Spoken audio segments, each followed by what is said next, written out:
Hello everyone. Today we will discuss about the IMP backup in Mark software.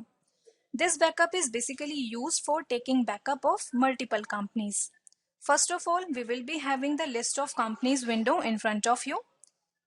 Now we will press escape key and it will ask us whether we are sure to exit or not. Means it will ask no or yes.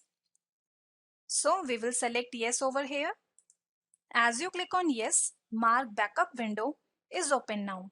And one thing you have to be careful is that don't take backup in that drive where Mark is being installed, because if a problem occurs in that drive and if we want to correct it, then whatever backup we have taken will also be lost.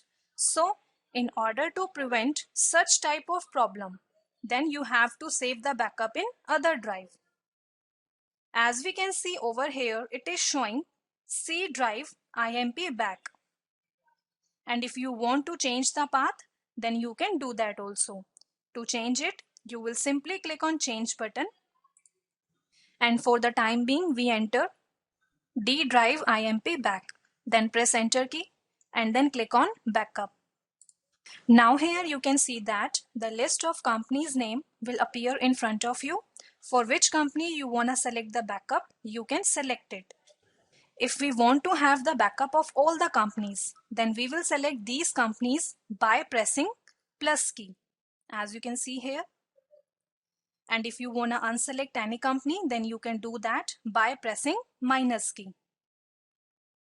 Now after selecting the companies, you will press enter key, and after pressing enter key, it will take the backup instantly.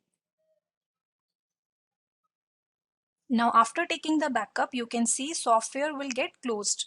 Now you will again open the Mark software. So friends, in this tutorial you have seen how we can take backup of multiple companies by using IMP backup. Thank you.